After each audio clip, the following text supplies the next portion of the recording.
अपने बीच अपने आज के अतिथि वक्ता प्रोफेसर विजय बहादुर सिंह का आप सब की ओर से हार्दिक स्वागत करता हूं, अपनी ओर से भी और अपने इस छोटे से मुक्तिबोध साहित्यिक मंच की ओर से।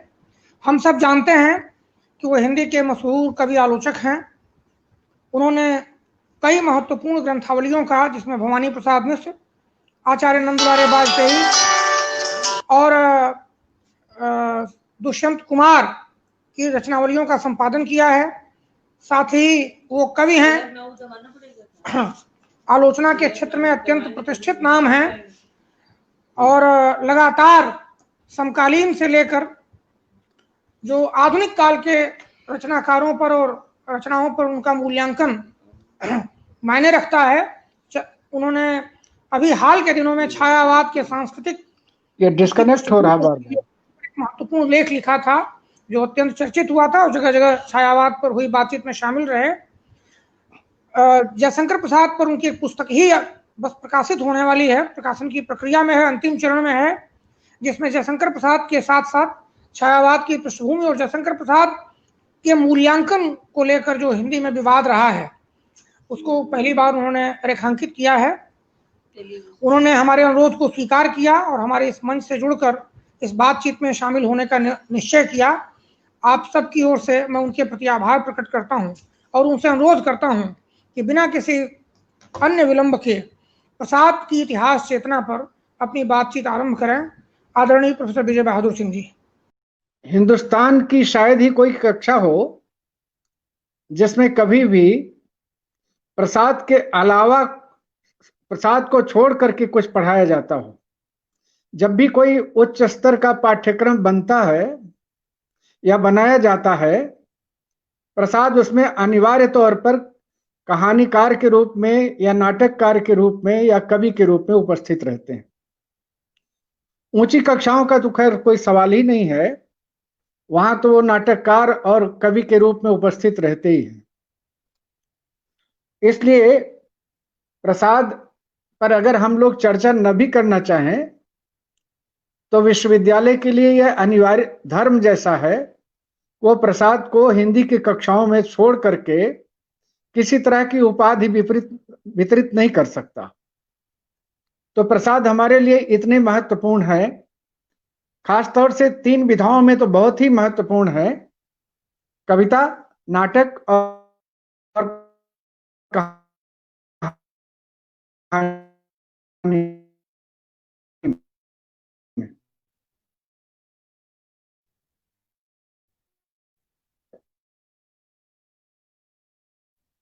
लेकिन शेष जो साहित्य, जिसको रचनात्मक या सृजनात्मक साहित्य कहते हैं, वो तो हर जगह पढ़ाया जाता है, हर कक्षा में लगभग पढ़ाया जाता है।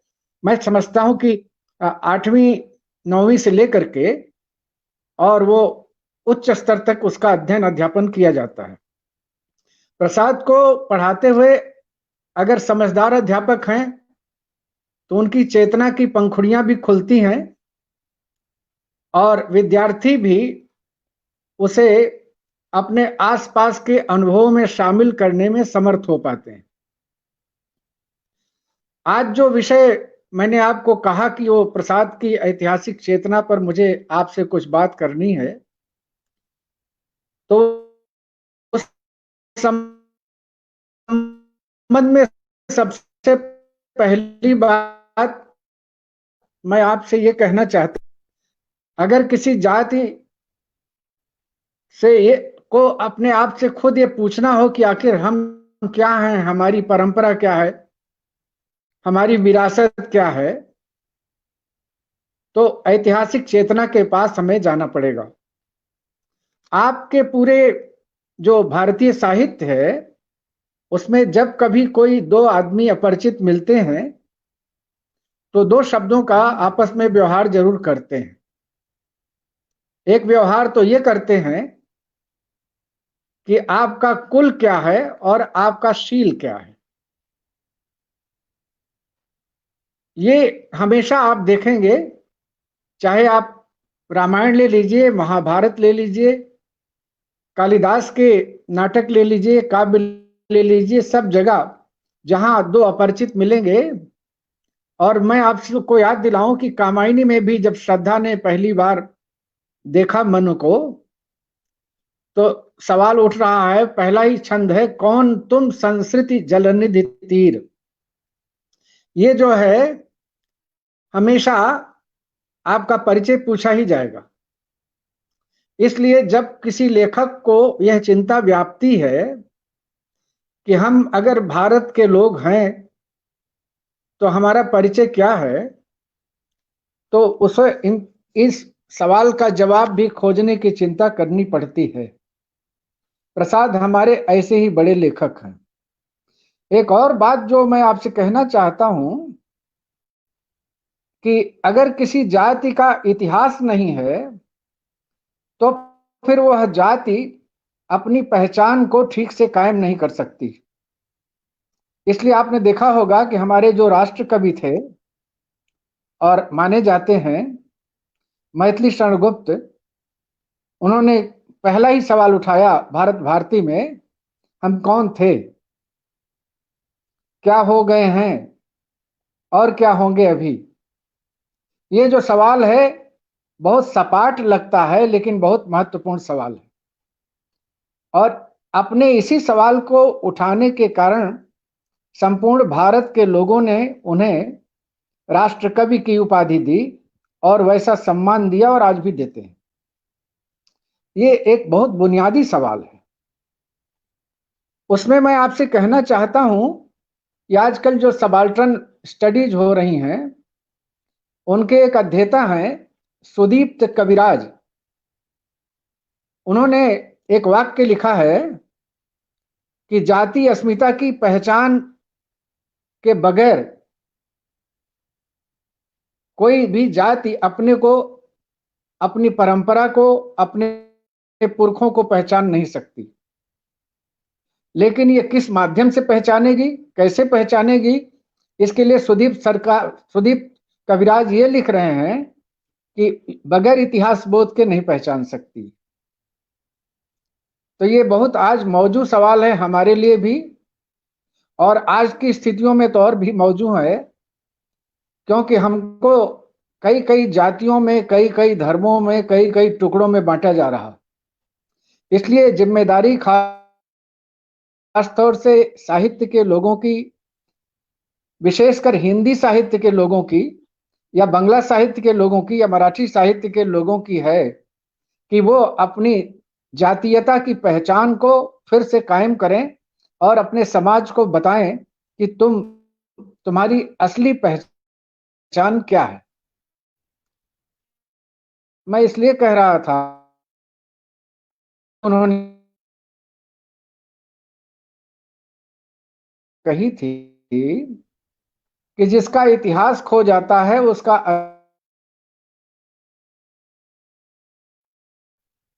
उसकी पहचान खो जाती है।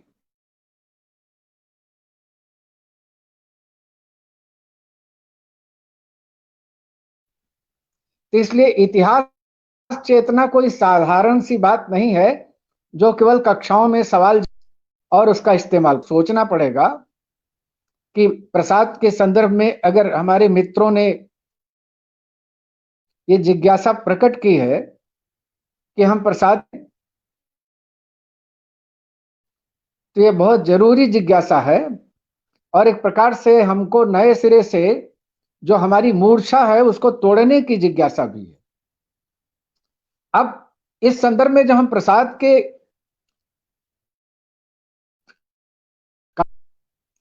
तो मैं आपको याद दिलाऊं, एक बहुत बड़ा विवाद प्रेम आया था। प्रेमचंद ने 30 के आसपास स्कंदगुप्त नाटक उठाया था कि जयशंकर प्रसाद तो गड़े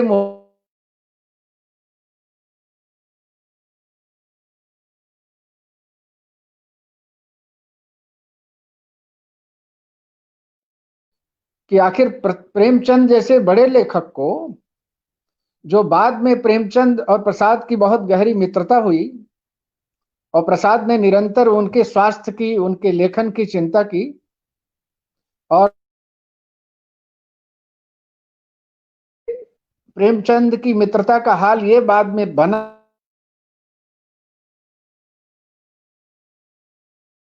आदमी हैं और उनसे मिलते ही दोस्ती हो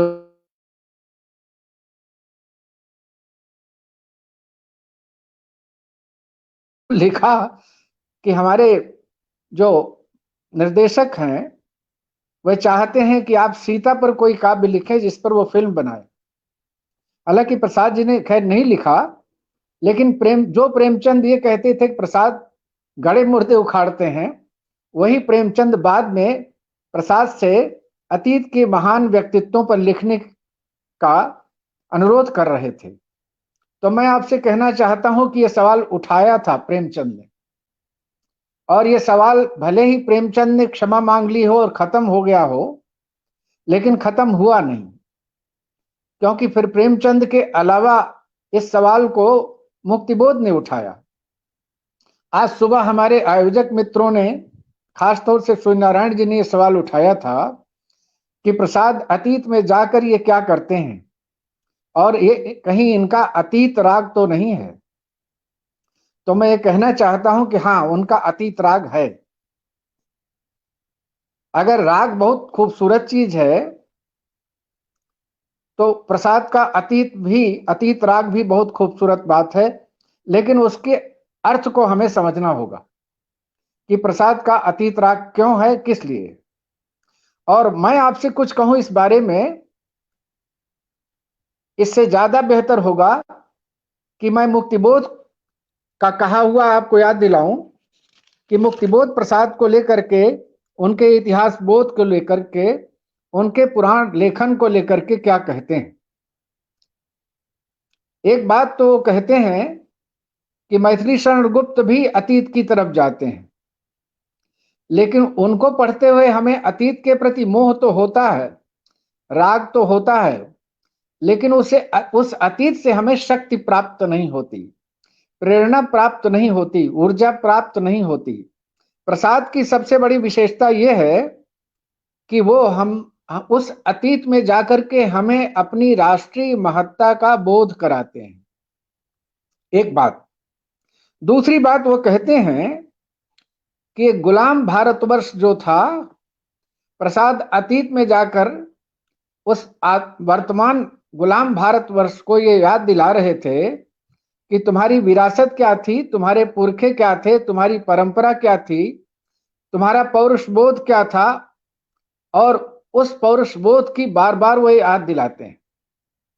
वो क्या था इसे मैं आगे चल करके उनके काव्य पर और नाटक पर जब आऊंगा तब आपसे कहूंगा, लेकिन जो मुक्तिबोध कह रहे हैं वो ये कह रहे हैं कि प्रसाद जो है वो एक प्रकार से हमारी सांस्कृतिक आवश्यकता की पूर्ति के लिए अतीत में जा रहे हैं। हमारी सांस्कृतिक आवश्यकता क्या थी? अब इस पर अगर मैं कुछ कहूं तो आपको मैं ये कहना चाहता हूं कि अगर कभी का मन हो अपनी संस्कृति और उसकी परंपरा को जानने की बहुत इच्छा हो, तो आप कम से कम दिनकर जी की जो बहुत प्रचलित किताब है और बहुत प्रिय किताब है, संस्कृति के 4 अध्याय, उसका अध्ययन जरूर कीजिए। उसमें दिनकर जी ने खास बात लिखी है नवजागरण के संदर्भ में कि ये जो सांस्कृतिक चेतना पैदा की नवजागरण ने, हमें नए सिरे से हमें अतीत को समझने, क्योंकि हमको तो कहा जा रहा था हमारे देश को कि हम लोग सभ्यता से बहुत पीछे के लोग हैं, गणिरीय हैं या चरवाहे हैं या जादू टोना करने वाले लोग हैं, हमारे पास और कुछ नहीं है। तो उस स्थिति में मुक्तिबोध ने कहा कि प्रसाद ने अतीत में जाकर के हमें हमारी परंपरा का बोध कराया। अब सवाल यह है कि क्या परंपरा भी इतिहास का हिस्सा है? तो मैं कहना चाहूंगा कि हाँ, परंपरा के बगैर तो इतिहास बन ही नहीं सकता, और इतिहास बगैर परंपरा के खड़ा नहीं हो सकता, क्योंकि इतिहास कुल मिला के पारंपरिकता का ही तो समारोह है। इसलिए इस बात को समझ के रखना है कि प्रसाद अगर अतीत में जा रहे हैं तो बकौल मुक्तिबोध वो नए भारतवर्ष को जो अपनी आजादियों की तरफ बढ़ रहा है, पाना चाहता है, उसको प्रेरित करना चाहते हैं। अतीत उनके लिए शक्ति संचय का केंद्र है, ऊर्जा का केंद्र है, प्रेरणा का केंद्र है, और अतीत एक प्रकार से अपने आप को पहचानने की का माध्यम भी है, सेतु है। इसलिए मुक्तिबोध कह रहे हैं। ये प्रेमचंद और मुक्तिबोध दोनों को मैंने जो अभी उद्धृत किया, और मैं ये बता दूं कि मुक्तिबोध ने अपनी रचनावली के 5वें खंड में 40वें पेज पर एक निबंध लिखा है कि साहित्य में पौराणिक और ऐतिहासिक संदर्भ। इसलिए बता दे रहा हूं कि अगर कभी आपको मन हो तो पढ़ लीजिए। मैं तो बहुत संक्षेप में और बहुत सरलीकृत करके बता रहा हूं, लेकिन अगर आप पढ़ेंगे तो मुक्तिबोध ने बहुत ही गहरी जिम्मेदारी के साथ प्रसाद के उस इतिहास बोध को वहां रेखांकित किया है। अब तीसरी बात जो मैं कहना चाहता हूं कि प्रसाद को यह चिंता क्यों थी, तो इसमें तो बहुत सीधी सी बात है कि प्रसाद को ही अकेले चिंता नहीं थी। ये जो हमारे विश्वविद्यालय खड़े किए जा रहे थे काशी में और अलीगढ़ में, उन लोगों को भी ये चिंता थी। ये चिंता आर्य समाज के प्रवर्तक दयानंद को भी थी।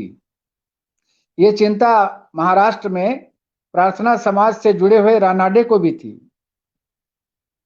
तो मैं आपसे ये कहना चाहता हूं कि अकेली प्रसाद की चिंता नहीं थी, ये उन तमाम बुद्धिजीवियों की, चेतना धर्मियों की चिंता थी जिसे प्रसाद हिंदी में पहली बार ठीक ठाक ढंग से ला रहे थे। इसलिए प्रसाद को लेकर के हमारे कुछ वामपंथी मित्रों ने, अति प्रगतिशील मित्रों ने जो उनका अर्थ लगाया है, तो मुझे लगता है कि उनको दोबारा पढ़ना चाहिए। हालांकि मैं इसमें भी कह देना चाहता हूं कि इसमें जैसे डॉक्टर रामविलास शर्मा ने प्रसाद के इस अतीत राग को खूब अच्छी तरह समझा है, मुक्तिबोध ने तो खैर समझा ही है, और मुक्तिबोध ने विशेषकर ये बात कही है कि जो प्रसाद के नाटक हैं वो हमारे लिए, हमारी अस्मिता की पहचान के लिए बहुत जरूरी हैं। अब मैं खुद प्रसाद के पास आता हूं और उनके एक निबंध, जिस पर पूरी किताब का नाम ही है काव्य और कला तथा अन्य निबंध, इसकी चर्चा करना चाहता हूं। आप जानते हैं कि शुक्ल जी ये बार बार कह रहे थे कि जो छायावादियों का रहस्यवाद है, ये रहस्यवाद जो है ये सेमेटिक है, ये सूफियों वगैरह से, पश्चिम वगैरह से लिया गया है नहीं है। और शुक्ल जी ने बहुत खींच कर, बहुत दुख से, बहुत गुस्से से ये कहा है कि जो गुलाम होते हैं वो कभी ना अपनी भाषा बोलते हैं ना अपने कपड़े पहनते हैं, वो अपने मालिकों के उतारे हुए कपड़ों को पहनकर बहुत गौरव का अनुभव करते हैं। रहस्यवाद पर लिखते हुए जो बहुत लंबा निबंध है चिंतामणि भाग 2 में, शुक्ल जी ने ये सब बातें की हैं और आग्रह किया है छायावादी कवियों से, खास तौर से, क्योंकि रहस्यवादी वही थे कि आप अपनी जमीन पर लौटें। अपनी जमीन का मतलब अपनी चेतना, अपनी बुनियादी चेतना की जमीन पर, अपने इतिहास बोध के पास लौटें, और इसके बगैर आपकी अपनी पहचान कुछ नहीं हो सकती। तो मैं आपसे फिर कहना चाहता हूं कि जरा आप कभी कभी प्रसाद का जो निबंध है बहुत महत्वपूर्ण, जिस पर किताब का नाम ही रखा गया है काव्य और कला तथा अन्य निबंध, इसको आप जरा देख लें कि प्रसाद वहां क्या कह रहे हैं शुक्ल जी को लेकर। शुक्ल जी ने भी कला और संस्कृति के चिंतन में काफी योगदान किया है और उनके बारे में तो कोई विवाद ही नहीं है, वो हमारे महानतम आचार्यों में से हैं। लेकिन प्रसाद कई जगह उनसे असहमत हैं। प्रसाद ने पहले तो ये असहमति जाहिर की, और असहमति क्या जाहिर की, रहस्यवाद वाले प्रसंग पर उन्होंने, प्रसाद जी ने सीधे सीधे ये कहा कि ये जो शुक्ल जी की झुंझलाहट है वो बेमानी है, और शुक्ल जी की जो झुंझलाहट है वो बेमानी है। असल में प्रसाद जी कहना ये चाहते हैं शुक्ल जी से कि आप हमें दोष लगा रहे हैं, हमारे मत्थे मढ़ रहे हैं कि हमें अपने इतिहास का और अपनी परंपरा का, अपनी जातीय स्मृतियों का बोध नहीं है, से कहता हूं कि हमें तो है। स्वरूप विस्मृति आपको, ये प्रसाद जी शुक्ल जी को लेकर कह रहे हैं पहले ही निबंध में, क्योंकि शुक्ल जी ने लिख दिया था कि भारतीय साहित्य में कहीं पुरुष वीरा नहीं है, और प्रसाद जी ने इस बात को लिया और उन्होंने कहा कि फिर अगर पुरुष वीरा नहीं है तो कालिदास के ग्रंथों में कैसे ही पुरुष वीरा आया। और यहां मैं आपको याद दिलाऊं कि प्रसाद का आंसू भी पुरुष वीरा ही है, स्त्री वीरा नहीं है। माना यह जाता है कि प्राय स्त्रियां ही अपने विरह का निवेदन करती हैं, लेकिन जो कालिदास का मेघदूत है उसमें क्या है? नागार्जुन की कविता अगर आप याद करें इस वक्त, कालिदास सच सच बतलाना, तो उसमें भी नागार्जुन ने इन सब बातों को बहुत सांकेतिक ढंग से, लेकिन बहुत खूबसूरत ढंग से उस कविता में कहा है। तो मैं ये कहना चाहता हूं कि प्रसाद ने इस शब्द को उठाया है कि स्वरूप विस्मृति किसको है, हम छायावादियों को है या स्वयं हिंदी के आलोचकों को है। ये वो स्तर था जो बहुत ही गहरे विद्वान थे, जानकार थे, जिनका बहुत विशद अध्ययन था दोनों महानों का, उनमें यह संवाद हो रहा था। तो मैं आपसे कहना चाहता हूं कि प्रसाद को स्वरूप विस्मृति नहीं थी। असल में शुक्ल जी को एक जिद और भ्रम सा हो गया था कि ये छायावाद का जो सहस्रवाद है, रहस्यवाद है, ये हमारा अपना नहीं है। मैंने कोई रिकॉर्ड तो नहीं देखा, लेकिन ऐसा सुना, हमारे कुछ अध्यापक बताया करते थे। किस अध्यापक ने बात कही, शायद डॉक्टर राममूर्ति त्रिपाठी ने बताई या किसने बताई, लेकिन मुझे याद आ रही है तो मैं आपसे शेयर कर लेना चाहता हूं। और उन्होंने ये कहा कि ये जो प्रसाद हैं, उन्होंने ये कहा कि एक बार ऐसी गोष्ठी हुई इसी रहस्यवाद को लेकर, जिसमें प्रसाद भी उपस्थित थे और आचार्य रामचंद्र शुक्ल भी उपस्थित थे, और प्रसाद ने वहां रहस्यवाद की काफी पैरवी की और उसके बारे में कहा। तो शुक्ल जी ने उठ करके एक ही वाक्य उसके जवाब में कहा था कि ठीक है कि प्रसाद जी जो कह रहे हैं कि दर्शन में है, उपनिषद में है, भक्ति के काव्यों में है, मेरा कहना यह है कि हिंदी काव्य में कहां है। मैं खुद ये कहना चाहता, हमारे पुरखों ने किसी काम की शुरुआत नहीं की, किसी विचार की शुरुआत नहीं की, तो उससे क्या हमारा यह अधिकार खत्म हो जाता है कि हम उसको एक नई विधा में उसकी शुरुआत न करें? और क्या छायावादियों ने अगर किया तो क्या हिंदी आलोचना ने, जो परवर्ती हिंदी आलोचना थी, उसे स्वीकार किया कि नहीं किया? तो जवाब आपके सामने है कि हम सब लोग रहस्यवाद को पाठ्यक्रम के तौर पर भी पढ़ाते हैं, उसकी चर्चा भी करते हैं, और रहस्यवाद की सबसे बड़ी कवित्री महादेवी को तो हम इसीलिए पढ़ाते हैं कि हम अपने हिंदी विद्यार्थियों को और उसके माध्यम से पूरे हिंदी समाज को ये समझा सकें कि भाई रहस्यवाद भी हमारी कविता का एक बहुत प्रधान अंग है। तो जो मुख्य बात मैं कह रहा था, वो मुख्य बात ये कह रहा था कि ये जो प्रसाद जी कह रहे हैं शुक्ल जी को लेकर स्वरूप विस्मृति, इसको उन्होंने बाद में चल करके रहस्यवाद वाले निबंध में भी कहा, और स्वरूप विस्मृति को ने फिर दोहराया और दोहरा करके ये कहा कि असल में शुक्ल जी जो हैं, कोई ठिकाना नहीं कि कब कह दें कि जो हमारे वेद हैं वो भी सुमेरियन डॉक्यूमेंट्स हैं। ऐसा उन्होंने व्यंग किया है, हल्का सा व्यंग किया है शुक्ल जी पर। तो मैं आपसे कहना चाहता हूं कि शुक्ल जी की जो दृष्टि थी इतिहास बोध की, उसको इस स्वरूप विस्मृति से जोड़ करके देखना पड़ेगा। क्योंकि स्वरूप विस्मृति क्या है? स्वरूप, जिसका स्वरूप अपने आप में ही भूल जाए कि मैं क्या हूं। अब इसकी याद एक और मैं दिलाना चाहता हूं आपको, अचानक मुझे याद आ गया तो मैं आपको दिला दे रहा हूं।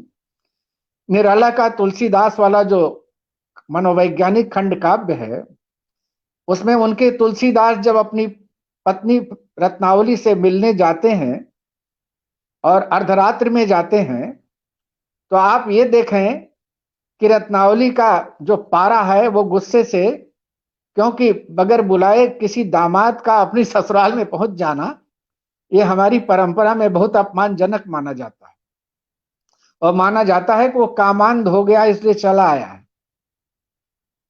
ठीक है ना? तो रत्नावली उनसे क्या कहती है, धिक दाए तुमयो अनाहूत अनाहूत,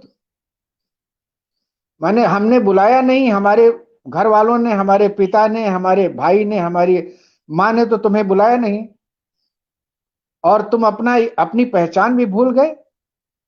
जिसके बाद निराला लिखते हैं, जागा जागा संस्कार प्रबल, रे काम गया तत्क्षण वह जल। कभी कभी स्वरूप विस्मृत होने से हम अपनी आप पहचान खो जाती, और जब स्वरूप की स्मृति हो जाती है, बोध जो नहीं है। और मैं आपसे कहना चाहता हूं, अब आज की स्थितियों में जो जिस समाज में आज हम जी रहे हैं, आज हम भारतीय होकर कम जी रहे हैं, हिंदू होकर ज्यादा जी रहे हैं, हिंदुओं में सबसे ज्यादा शाक्त होकर जी रहे हैं, वैष्णव होकर कम जी रहे हैं, जबकि गांधी वैष्णव थे। तो मैं ये कहना चाहता हूं, शाक्त इसलिए कह रहा हूं कि शाक्त में हिंसा चल सकती है, लेकिन वैष्णवों में हिंसा नहीं चल सकती। लेकिन ये पूरा का पूरा समाज जिसमें हम आप जिंदा हैं और हम रह रहे हैं और रहने का अभ्यास कर रहे हैं, उसमें तो असहिष्णुता और हिंसा ये प्रमुख हो गई। तो इसलिए इतिहास बोध और स्वरूप विस्मृति जरूरी है। अब जरा आप आए कि ये जो अस्मिता की पहचान है, इस अस्मिता की पहचान के लिए हमको और क्या क्या करना चाहिए। तो अव्वल तो हमको पहले अपनी पूरी परंपरा में, दार्शनिक परंपरा में, बौद्धिक परंपरा में जाना चाहिए, और उसको उस दोनों परंपराओं में बगर गए हुए हम यह नहीं समझ सकते कि वस्तुतः हमारा परिचय क्या था, हम कौन लोग हैं। मैं इसी संदर्भ में प्रसाद जी का जो नाटक है स्कंदगुप्त, उसका जो समूह गीत है, आप जरा इसको याद कीजिए। समूह गीत जहां सब लोग मिल करके गा रहे हैं, अंतिम पृष्ठों पर है वो, और वो कह रहे हैं, हिमालय के आंगन में उसे प्रथम किरणों का दे उपहार, उषा ने हंस अभिनंदन किया और पहनाया हीरक हार, जगे हम लगे जगाने विश्व, लोक में फैला फिर आलोक, व्योम तम पुंज हुआ तब नाश, अखिल संस्कृति हो उठी अशोक। उस गीत में प्रसाद जी कई मुद्दे उठाते हैं। हम कितने क्षमावान थे, हम कितने पौरुषवान थे, हमने कभी किसी की जमीन छीनी नहीं, हमने हमेशा दान दिया तमाम लोगों को, अपना जीवन कुर्बान करके लोगों को आजादियां दी, और यहां तक कहते हैं कि हमने चीन को धर्म का दान भी दिया, क्योंकि बौद्ध धर्म भारत से ही चीन गया था। न केवल चीन गया बल्कि जापान भी गया, श्रीलंका भी गया, दक्षिण पूर्व एशिया में कई जगह गया तो खैर पश्चिम में वो ईरान तक भी था। प्रसाद की सारी जो जाति माने स्मृतियां हैं, वो उनको कुरेद कुरेद कर उस गीत में ला रही हैं, और प्रसाद हर चीज को गिना रहे हैं। यहां तक कि प्रसाद ने वो सवाल भी उठाया, जो लोग कहते हैं कि आर्य पश्चिम से आए थे, बाहर से आए थे। उसमें प्रसाद जी ने कहा, एक वाक्य उसमें कहा, कहीं से हम आए थे नहीं, हमारी जन्मभूमि थी यहीं। तो इसलिए मैं आपसे ये कह रहा हूं कि प्रसाद जहां जहां से बोल रहे हैं, वो एक प्रकार से हमें हमारे स्वरूप की याद दिलाने के लिए बोल रहे हैं। और इसे समझने की कोशिश हमको इसलिए करनी चाहिए कि कई कई राजनीतिक स्थितियों में, कभी कभी बहुत सारी राजनीतिक सत्ताओं के बीच में हम अपने आप को भूलने लगते हैं। इसीलिए आप याद करें कि ये जो विस्मरण हो जाता है समाज को, तो 74 में दुष्यंत कुमार जैसे भोपाल निवासी कवि को भोपाल निवासी कवि को वो गजल लिखनी पड़ी कि कहाँ तो तय था चरागां हर एक घर के लिए और कहाँ चराग मयस्सर नहीं शहर के लिए। ये जो दुष्यंत कुमार कह रहे हैं वो वस्तुतः याद दिला रहे हैं 14 अगस्त 1947 की उस रात की, जब हमारे प्रथम आधारभूत प्रधानमंत्री पंडित जवाहरलाल नेहरू ने कहा था कब कोई झोपड़ी अंधेरे में नहीं रहेगी। उसकी याद दिला रहे हैं। वो किसको? उनकी पुत्री इंदिरा गांधी को। और जो गजल लिखी है उसमें सीधे सीधे अपने हस्तलिपि में उन्होंने लिखा है श्रीमती इंदिरा गांधी के नाम। तो मैं आपसे कहना चाहता हूं कि वो कवि जो कभी अपनी जाति की चेतना को लोगों तक पहुंचाने का काम न करे, वो तमाम तरह की विचारधाराओं की बात तो करे, लेकिन वो जमीन न दे जिस पर वो हमारी जाति खड़ी हो सके, तो आप बताएं वो लेखक हमारे कितने दिन काम आएगा? क्योंकि हमारे पांव के नीचे तो कोई जमीन ही नहीं है। हम केवल हवा में तैर रहे हैं, विचारों के आकाश में तो तैर रहे हैं, लेकिन आधारभूत जमीन तो हमारे पास है ही नहीं। तो लेखक और कवि का ये काम है कि वो हमें आधारभूत जमीन मुहैया कराए। इसलिए प्रसाद बार बार स्वरूप विस्मृति की बात कर रहे हैं। अब आप जरा आ जाए कि प्रसाद के जो नाटक हैं, जो कुछ कहानियां हैं और कविताएं हैं, मैं क्रमशः इनमें आपको पहले याद दिलाता चलूंगा कि प्रसाद क्या कहना चाहते हैं और क्या जरूरत है। इसी बीच प्रेमचंद ने एक और बात कही। इससे मित्रों मैं यह समझता हूं कि प्रेमचंद प्रसाद के प्रत्येक शब्द पर बहुत आतुर रहते थे पढ़ने के लिए, निगाह गड़ाए रहते थे और हमेशा ये देखा करते थे कि प्रसाद जी क्या लिख रहे हैं और उसका मतलब क्या है। अतीत वाले मुद्दे पर प्रेमचंद ने फिर एक बात कही। उन्होंने कहा है कि अतीत में जाने में सबसे बड़ी कठिनाई तो यह है कि हम उस युग के रहन सहन, उस युग के जीवन आचार, उस युग के ये प्रेमचंद कर रहे हैं। क्योंकि जहां तक मैंने प्रेमचंद का अध्ययन किया है, मुझे हिंदी साहित्य में इतना साफ सुथरे मन वाला कोई आदमी दिखता नहीं।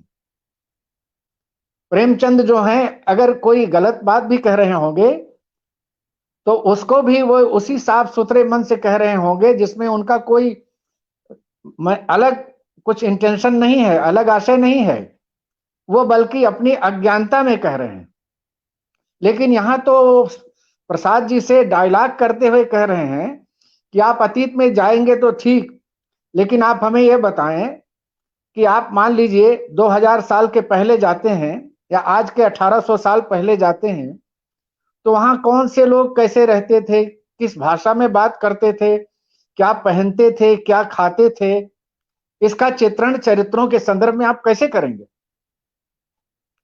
और मैं आपसे कहूं कि विशाख जो प्रसाद जी का नाटक है, उसकी भूमिका में प्रेमचंद का बगैर नाम लिए हुए प्रसाद जी ने इस बात पर चिंतन किया और चिंतन करते हुए उन्होंने एक लिखा है। मुझे तो इन दोनों की बातचीत में बड़ा आनंद इसलिए आता है कि ये अपने समाज के प्रति, अपने देश के प्रति कितनी रिस्पॉन्सिबिलिटी, कितना उत्तरदायित्व महसूस कर रहे हैं। और जो लेखक अपने समाज के प्रति, अपने देश के प्रति, अपनी परंपरा के प्रति कोई उत्तरदायित्व ही महसूस नहीं करता, वो चाहे कितना भी खूबसूरत लिखे, कम से कम मेरे जैसे पाठक और विद्यार्थी के लिए तो बिल्कुल ही महत्वपूर्ण नहीं। क्योंकि साहित्य अगर केवल मनोरंजन का साधन है, वक्त काटने का साधन है, तो ऐसे साहित्य की जरूरत क्या है? और क्या शुक्ल जी ने ये सवाल उठाया है कविता क्या है निबंध में कि आप बताइए कि वाल्मीकि, वेद व्यास, कालिदास क्या हमारा मनोरंजन करने के लिए लिख रहे थे? तो मित्रों, मैं आपसे कहना चाहता हूं कि साहित्य केवल साहित्य के लिए, साहित्यवाद के लिए मत किया कीजिए। हमारे इन कवियों ने जीवन को बदलने के लिए साहित्य किया है, और हम साहित्य के लिए साहित्य कर करके जिंदा रहना चाहते हैं। तो मैं आपके मुगालते को भी दूर करना चाहता हूं कि वो संभव नहीं। साहित्य के लिए साहित्य करना आत्मघात करने जैसा मामला है। तो इसलिए मैं फिर आना चाहता हूं कि प्रसाद जी विशाख नाटक में क्या कह रहे हैं, उसकी भूमिका में। वो कह रहे हैं कि हाँ, मुश्किल है, लेकिन कोशिश तो की जा सकती है, और कोशिश करने पर हम कम से कम 70% या 60% वहां तक पहुंच जाते हैं। हम ये दावा नहीं करते, लेकिन चूंकि हमें अपनी परंपरा को ट्रेस आउट करना है, खोजना है, उसको पहचानना है, इसलिए हमें जाना तो पड़ेगा। और जाना इसलिए पड़ेगा कि बगैर जाए हुए हमको अपने स्वरूप का बोध होगा ही नहीं। इसलिए प्रसाद जो कह रहे हैं वहां स्कंदगुप्त नाटक में, जो गीत लिख रहे हैं कि हम कहीं से हम आए थे नहीं, हमारी जन्म भूमि थी यहीं, तब उसका मतलब है, आज तो एक राजनीतिक नारा बन गया है कि हम विश्व गुरु हैं, और लेने को सब पश्चिम से ले रहे हैं।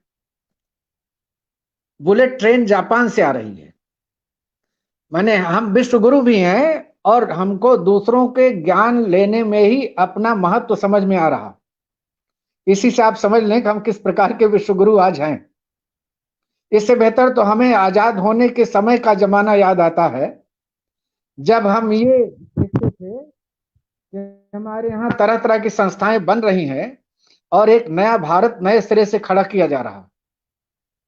लेकिन वहां यह भी था कि हम तटस्थता की नीति पर चलेंगे, और दूसरी बात यह कि हम शांति और सहयोग की नीति पर चलेंगे, विश्व बंधुत्व की, प्रेम और भाईचारे की नीति पर चलेंगे, और हम सब जातियां और सब धर्म मिल करके एक नया भारतवर्ष बनाएंगे। तो उस स्थिति में मैं कहना चाहता हूं कि ये जो प्रसाद कह रहे थे, वो इसीलिए कह रहे थे कि स्वरूप का बोध बहुत जरूरी है। क्योंकि इसी से जब कोई जाति अपना स्वरूप भूल जाती है,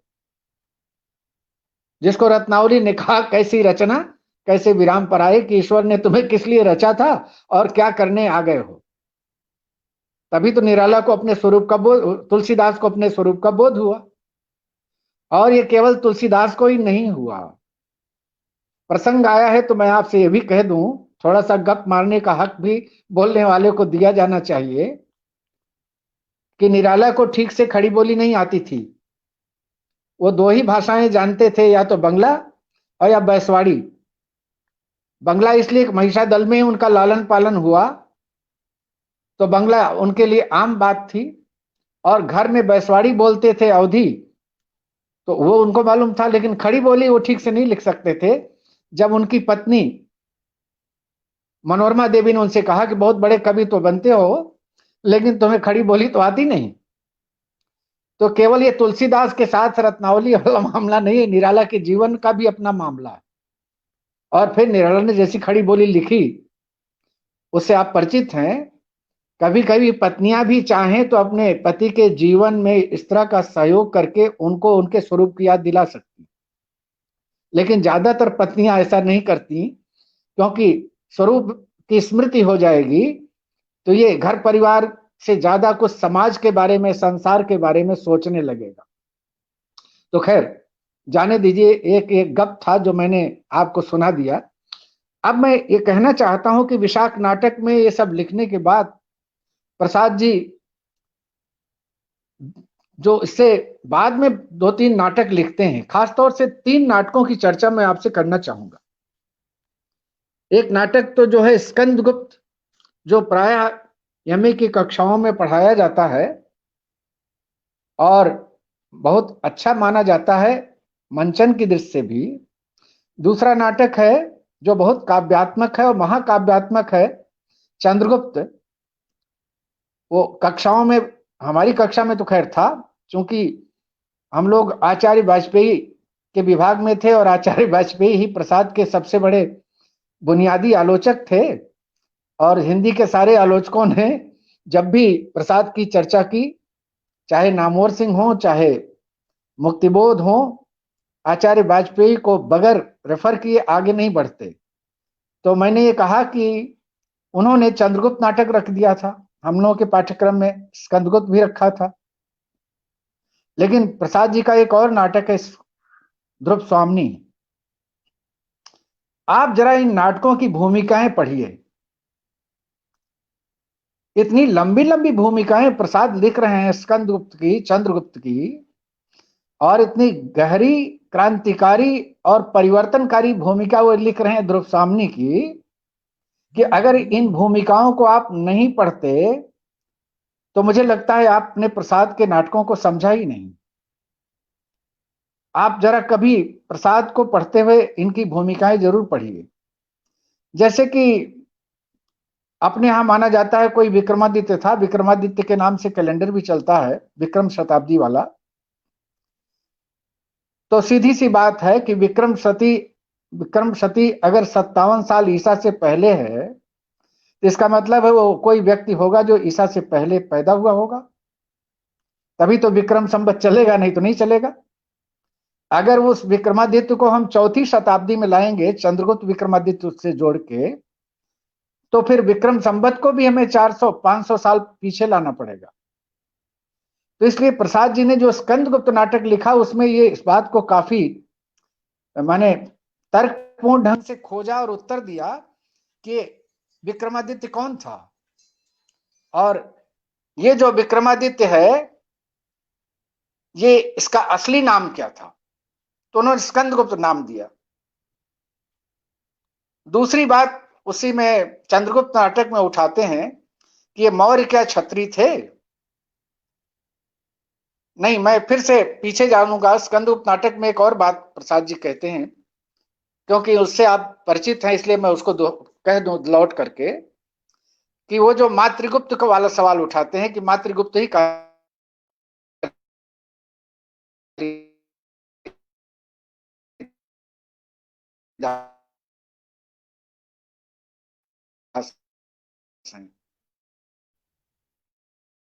मोहन राकेश का जो नाटक है उसमें सीधे सीधे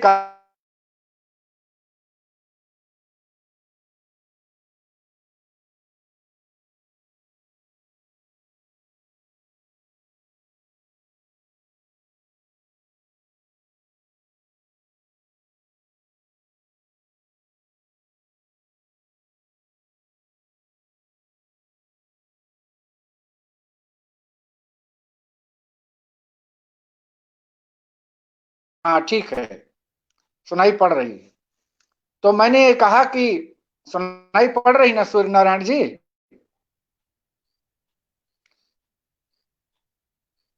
हेलो। तो मैं ये कहना चाहता हूं कि उन सच्चाइयों को फिर से नए सिरे से वो तलाश रहे हैं।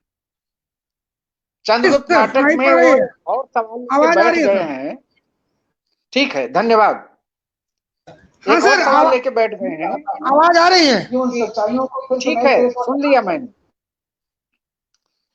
चंद्रगुप्त नाटक में एक और सवाल लेकर वो बैठ गए हैं कि ये जो मौर्य हैं ये क्या वस्तुतः मूरा नाम की दासी से हैं। इसको भी उन्होंने अपने इतिहास बोध से निकाला है कि वस्तुतः ये धार के परमारों के वंशज हैं, उसी खानदान के लोग हैं। आप उसकी भूमिका पढ़ेंगे तो वहां आपको पता चलेगा। इस तरह का प्रसाद एक अपने नाटकों की भूमिकाओं में शोध भी करते चल रहे हैं। अब आजकल की शोध की बात जाने दीजिए, हम लोग खुद करवाते हैं, जानते हैं कि उसकी असलियत क्या है। उसकी असलियत यह है कि अगर साल भर में 5,000 शोध ग्रंथ या 10,000 शोध ग्रंथ उपाधियां दिलवाते हैं, तो उनमें से मुश्किल से 1-2 ऐसे होते हैं जो छपने लायक और पढ़ने लायक होते हैं। लेकिन प्रसाद की भूमिकाएं जो हैं उस तरह की शोध वाली भूमिकाएं नहीं हैं। वस्तुतः वह हमें अपनी पहचान कराने वाली भूमिकाएं, हमें इतिहास में भी ले जाते हैं प्रसाद। और प्रसाद का जो ज्ञान है, जिसमें महादेव वर्मा ने लिखा है कि उनके पास तो बहुविध ज्ञान था और व्यापक ज्ञान था। बहुविध भी था, बहुविध का मतलब उनको काव्य परंपरा का, दर्शन की परंपरा का, इतिहास की परंपरा का, कलाओं की परंपराओं का, इन सब का पूरा ज्ञान था। ये महादेवी वर्मा कह रही हैं। तो मैं आपसे कह रहा हूं कि एक कवि होना और छायावाद के प्रसाद हो जाना वो कोई सबके बूते का रोग नहीं है। इसलिए प्रसाद भूमिकाओं में वो एक प्रकार से शोध करके तब वो नाटकों में प्रविष्ट कर रहे हैं। इसलिए उनका ध्यान केवल नाटक पर नहीं है, वस्तुतः उस नाटक की सांस्कृतिक पृष्ठभूमि, उसकी ऐतिहासिक पृष्ठभूमि, उसकी वैचारिक पृष्ठभूमि पर भी है। इसलिए प्रसाद के नाटक के बारे में हमारे गुरुदेव आचार्य वाजपेयी ने लिखा है कि प्रसाद के नाटक काल्पनिक बिल्कुल नहीं है, वो ऐतिहासिक हैं और सांस्कृतिक हैं। ये दो शब्द वो कहते हैं। उनकी जो पुस्तक है जयशंकर प्रसाद, जो प्रसाद पर पहली आलोचना पुस्तक है, जिसको केंद्रित करके मुक्तिबोध ने कामायनी एक पुनर्विचार में बार बार उसका जिक्र किया है। तो मैं आपसे कहना चाहता हूं कि उस पुस्तक में इस बात को प्रसाद कहते हैं और इसे हमको याद रखना चाहिए कि चंद्रगुप्त नाटक हो या स्कंदगुप्त नाटक हो या ध्रुव स्वामिनी हो, कई लोग हमारे बहुत जो अपने को बहुत क्रांतिकारी मानते हैं साहित्यकार, उनको यह भी भ्रम रहता है कि हम तो बहुत क्रांतिकारी हैं क्योंकि हम एक खास प्रकार की वैचारिक क्रांति का साथ लग करके हम अपनी कविता लिख रहे हैं। तो मैं उन लोगों से कहना चाहता हूं कि प्रसाद इस तरह के क्रांतिकारी नहीं थे। प्रसाद की क्रांति का नमूना आप देख लीजिए कि ध्रुव स्वामिनी नाटक में ध्रुव स्वामिनी जो है वह रामगुप्त की पत्नी है, रानी है वो, लेकिन वो किसी भी स्तर पर, मानसिक से लेकर शारीरिक स्तर पर भी रामगुप्त को स्वीकार करने को तैयार नहीं है। और जो डायलॉग लिखा है प्रसाद जी ने कि स्त्रियों को आप समझते क्या हैं, वो उनके भाग्य का निर्णय आप नहीं कर सकते, और इसे ध्रुव स्वामिनी ने करके दिखा दिया। लेकिन प्रसाद को यह भी लगा कि अगर मैं इसको बहुत स्वच्छंदता से लिखूंगा,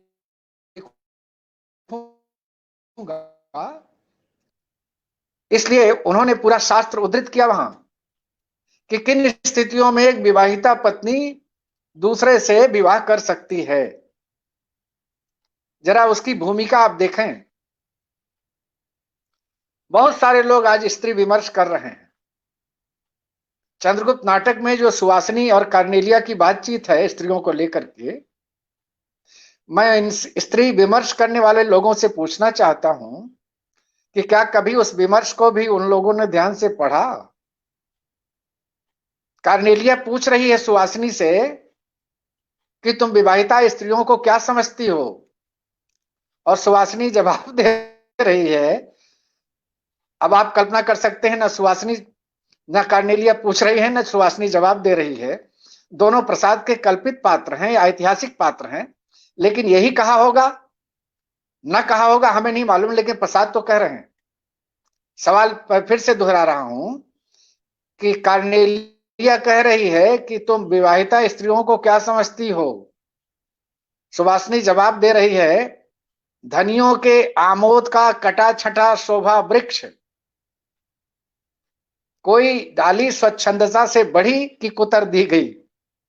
ये विवाहिता स्त्रियों की नियति बयान कर रहे हैं प्रसाद। अब विवाहिता स्त्रियां अपने बारे में सोचें और स्त्री विमर्श के बारे में, प्रसाद के बारे में सोचें कि ध्रुव स्वामिनी और सुवासिनी ये कैसे जवाब दे रही हैं। ये प्रसाद की स्त्रियां हैं।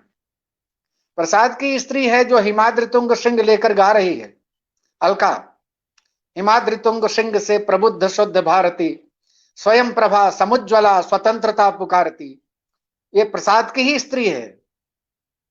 तो मैं आपसे ये बात इसलिए कह रहा हूं कि चाहे पुरुष हो चाहे स्त्री, प्रसाद के यहाँ हर चरित्र अपने स्वरूप में है और प्रसाद उसी स्वरूप में गुलाम भारत के नागरिकों को पाना चाहते हैं कि इसी शर्त पर तुम्हें आजादी मिलेगी। आजादी मुफ्त में नहीं मिलती। इसलिए आप देखें कि चाणक्य ने चंद्रगुप्त में, नाटक में चंद्रगुप्त से कहा, एक वाक्य कहा जिसको मैं अपने जीवन में भी हमेशा याद रखता हूं। उन्होंने कहा, महत्वाकांक्षा का मोती निष्ठुरता की सीपी में पलता है।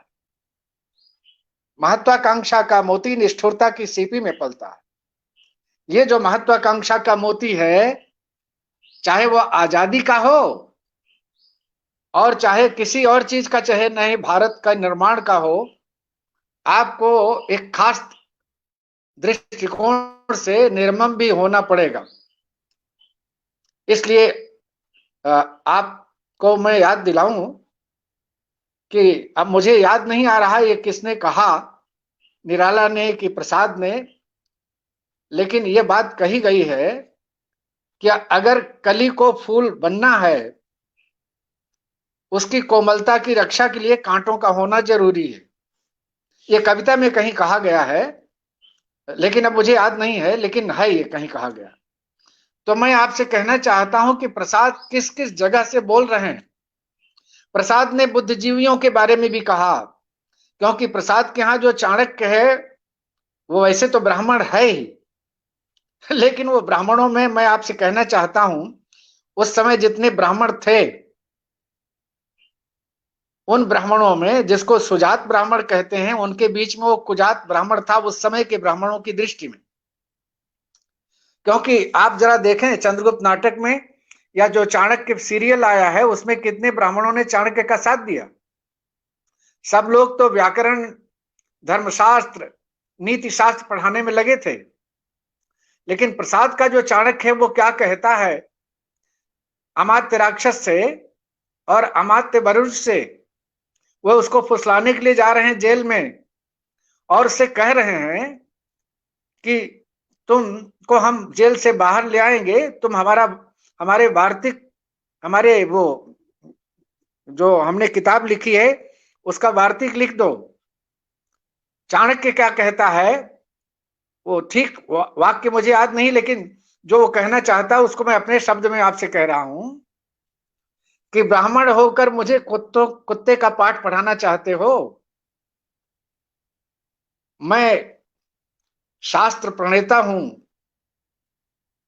मैं कोई टिप्पणीकार और व्याख्याकार नहीं हूं, और शास्त्र प्रणेता का मतलब आप जानते हैं।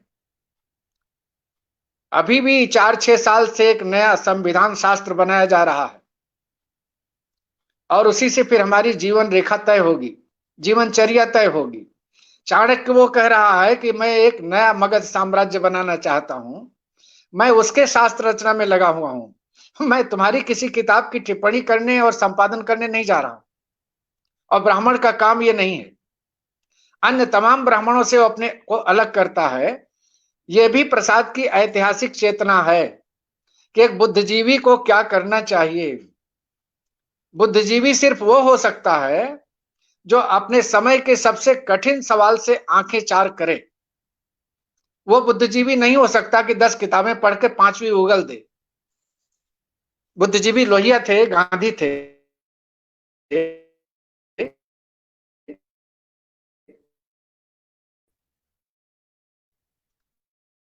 नेहरू थे, बुद्धिजीवी ये लोग थे, या योगी अरविंद थे, दयानंद। हम सारे लोग हैं, लेकिन बुद्धि को जी नहीं पा रहे हैं। तो इसलिए ये भी बात मैं कह रहा हूं उनके नाटकों के संदर्भ में कि प्रसाद के नाटकों को पढ़ते हुए इस बात को हमेशा ध्यान में रखना पड़ेगा आपने कि प्रसाद ने जो नाटक लिखे हैं उनका मकसद क्या है। वस्तुतः वो उसी इतिहास बोध में जा रहे हैं, लेकिन उनका इतिहास बोध क्या है, इसे मैंने कुछ उदाहरणों से आपको समझाया कि वहां उनके यहाँ स्त्री क्या है, उनके यहाँ राजा क्या है, ब्राह्मण क्या है, बुद्धिजीवी क्या है, शौर्य किसे कहते हैं, पराक्रम किसे कहते हैं। तो इसलिए मैं आपसे कहना यह चाहता हूं कि उनके नाटकों को इस दृष्टि से पढ़ा जाना बहुत जरूरी है कि उनकी इतिहास चेतना क्या है। अब मैं कुछ उनकी कविताओं के बारे में कहना चाहूंगा, और उसमें सबसे पहले मैं शुरुआती कविताओं का जिक्र करूंगा, कामायनी का बाद में जिक्र करूंगा। ये जो उनकी कुछ कविताएं हैं, प्रसाद की कुछ कविताओं की याद मैं आपको इसलिए दिलाऊंगा कि वो बहुत जानी पहचानी है। उसमें से एक कविता की शायद आपको याद ना हो, जो कानन कुसुम में है, शिल्प सौंदर्य। वो जो सूरजमल जाट नाम का एक व्यक्ति है, जो बड़ा बहादुर था और जिसको कोई भी मुगल हरा नहीं पा रहा था, वो अचानक एक युद्ध के दौरान कोई मस्जिद पड़ती है, उसे तोड़ना चाहता है वो, और उस मस्जिद पे पहुंच के उसको तोड़वा रहा है, वो तोड़ने की कोशिश कर रहा है, तो अचानक उसकी निगाह उसके शिल्प पर जाती है, और शिल्प पर जाने से वो गदगद हो जाता है, भाव विभोर हो जाता है, करे इतना खूबसूरत शिल्प है इस मस्जिद का, तो मुझे नहीं तोड़ना चाहिए। और फिर वो याद करता है कि न जाने कितने मंदिर पुस्तकालय इसी तरह से ध्वस्त किए गए और हमारा इतिहास विलुप्त हो गया, तो ये भी हमारी संस्कृति का एक हिस्सा है, शिल्प का हिस्सा है, हमारा सांस्कृतिक गौरव है, शिल्प गौरव है, इसलिए मैं इसे नहीं तोड़ता। आप प्रसाद को जरा देखिए कि उनका हिंदूवाद क्या है। दूसरी कविता की याद मैं दिलाना चाहता हूं, महाराणा का महत्व। महाराणा का महत्व में अब्दुल रहीम खान खाना की पालकी वहां से गुजर रही है जहां महाराणा का शिविर लगा हुआ है, और महाराणा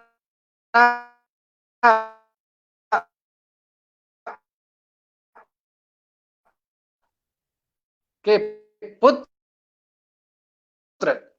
अमर सिंह और उनके जो अन्य सरदार हैं, वो उस पालकी को, शत्रु दुश्मन की पालकी को अपने नियंत्रण में ले लिया है। आपकी क्या आज्ञा है? तो महाराणा का पारा एकदम 7वें आसमान में चढ़ जाता है, और वो अपने पुत्र से और उस सरदार से कहते हैं कि क्या राजपूतों का धर्म भी तुम भूल गए कि एक रमणी को तुम अपहरण कर रहे हो? यह जानते हुए महाराणा ये भी कह रहे हैं कि तुम इस खुशी में लाए हो ना कि वो हमारे शत्रु की शिविर की स्त्री है।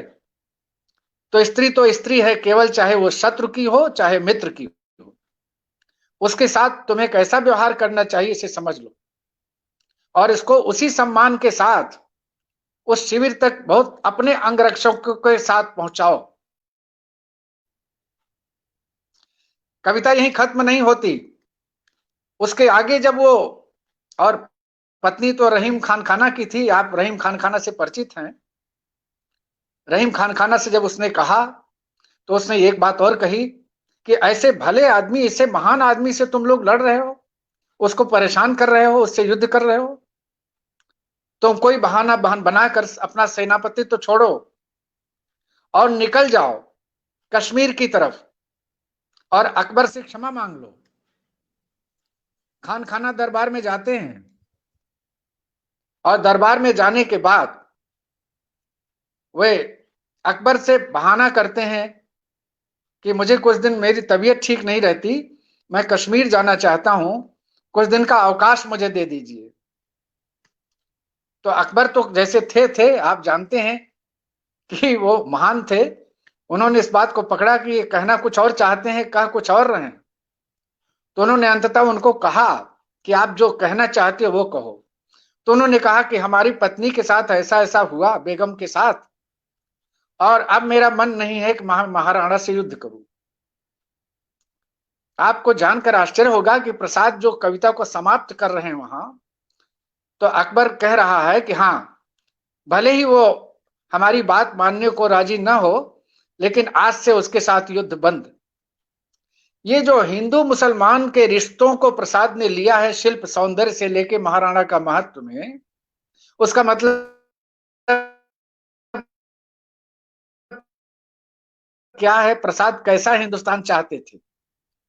कविता तो बहुत साथ के इतिहास की चेतना को देखिए कि जिस जमाने में हम प्रवेश करने वाले हैं वो जमाना 1000 साल से रहने वाली उन जातियों का भी जिनसे हम घुल मिल गए, जिनकी भाषा, जिनका पहनावा, जिनका रहन सहन, जिनका खान पान, बहुत कुछ हमारे करीब आ गया है और बहुत कुछ हम उनके करीब चले गए हैं।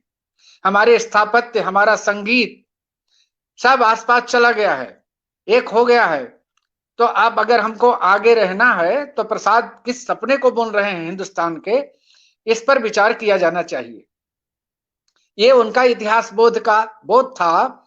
जैसे इलियट ने कहा कि जिस पोएट में, जिस कवि में, जिस लेखक में हिस्टोरिकल सेंस नहीं रहता, वो कवि या लेखक कोई कवि और लेखक नहीं है, उसका लेखन बहुत सार्थक नहीं हुआ करता। तो प्रसाद के बारे में मैं कहूंगा कि उनका जो इतिहास बोध था वो ऐसा ही इतिहास बोध था। आगे जरा चलें तो मैं उनका जो प्रसाद का जो लहर संग्रह है उसमें 3-4 कविताएं हैं जिनकी याद मैं आपको दिलाना चाहता हूं। ये बात मैं जरूर कहना चाहता हूं कि महाराणा अंतमुग्ध, उसी स्मरण से मेरी कलम जो है वो सार्थक और धन्य हो उठती है। आज भी लोग महाराणा को याद करते हैं लेकिन प्रसाद वाले संदर्भ में याद नहीं करते। लेकिन प्रसाद ने जिस संदर्भ में महाराणा को ले जाके रखा है और देखा है, उससे महाराणा का गौरव तो बढ़ता ही है, रहीम खान खाना और अकबर का गौरव भी बढ़ता है। आज तो हम एक दूसरे को नीचा करके अपना गौरव बढ़ाने में लगे हैं। तो प्रसाद के दिमाग में, उनके इतिहास बोध में, हमारे इतिहास बोध में फर्क कितना है। तो मैं आपसे ये कहना चाहता था कि उस कविता को देखिए। उसके बाद फिर वो एक कविता लिखते हैं, पेशोला की प्रतिध्वनि। उदयपुर में एक झील है जो राजमहल के पिछवाड़े है, जिसको वहां लोकल भाषा में पिछोला कहते हैं। उसकी प्रतिध्वनि आ रही है, महाराणा को पुकार रही है वो झील। देखो कैसा समय आ गया है कि लड़ने भिड़ने वाले लोग जो हैं, मालिकों के कपड़े पहन के, उनकी भाषा बोलकर, उनका रंग ढंग सीख कर उन्हीं का अनुसरण करने लगे। एक तुम थे जिसने सारे मेवाड़ की आजादी के लिए अपना जीवन बलिदान कर दिया, अपना परिवार बलिदान कर दिया, अपना सर्वस्व न्यौछावर कर दिया, लेकिन तुमने अपनी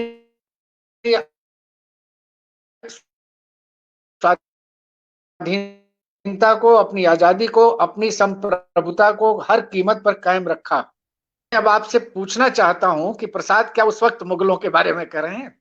हमारे कई मित्र ऐसा कहते हैं कि वो मुगलों के बारे में कह रहे हैं, लेकिन वो मुगलों का जमाना तो नहीं था भैया, अंग्रेजों का जमाना था।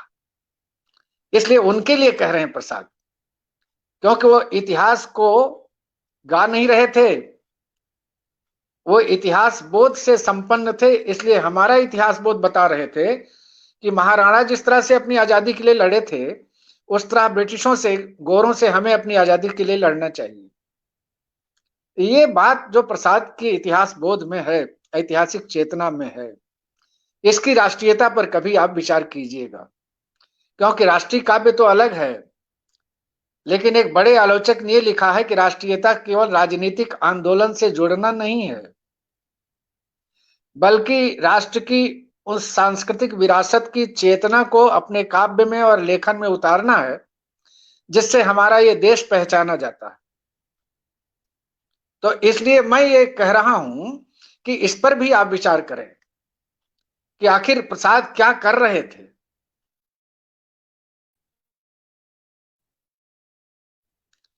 फिर प्रसाद ने 2 कविताएं और लिखी, उनमें से एक है शेर सिंह का समर्पण और दूसरी कविता है प्रलय की छाया।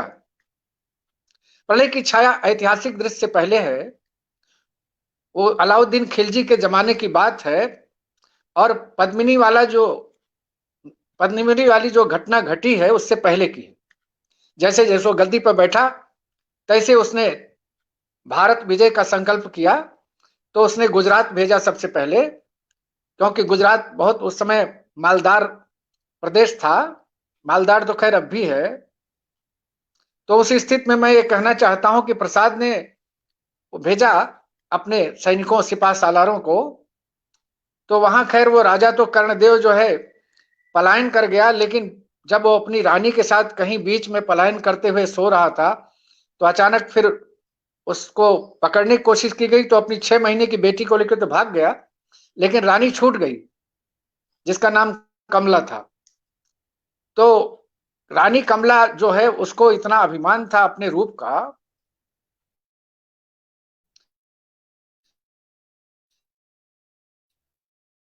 वो मानती थी, कह रहा हूं, प्रसाद जी ने बहुत खूबसूरत भाषा में कहा। मैंने यहां तक वो कह रहे हैं प्रसाद जी कि मेरी जो केश राशि है वो समुद्र की तरंगों की तरह लहरा रही थी। ये उसका माने रूप गर्भ था, सुंदर थी वो, इसमें कोई संदेह नहीं। तो वो कहती है उस सेनापति से कि मुझे ले चलो, मैं गुजरात की रानी कमला हूं। लेकिन जिस समय वो ये बात कह रही थी उसके मन में ये बात थी कि वहां मैं कटार निकालूंगी और जब अलाउद्दीन खिलजी मुझसे प्रणय निवेदन करने आएगा तो मैं उसे मार दूंगी। लेकिन धीरे धीरे उसकी महत्वाकांक्षा जोर मारने लगी और उसका वो संकल्प धीरे धीरे फिसलने लगा और अंत में जाकर के वो उसकी रानी बनी, अलाउद्दीन खिलजी की। प्रसाद जी ने बहुत सारी मनोवैज्ञानिक स्थितियों की चर्चा की है, लेकिन उस चर्चा के साथ प्रसाद जी ने यह भी बात कही है कि अंततः उसे इसका पछतावा रहा, उसको पछताना पड़ा, क्योंकि उसका जो बचपन का सहचर था वही सहचर वहां आया उससे संदेश देने, और वो भी कैद कर लिया गया और इसने माफी मांगी उसके लिए कि इसकी जान बख्श दो। अलाउद्दीन खिलजी ने कहा कि रानी की पहली आज्ञा है इसे मुक्त कर दो। बाद में वो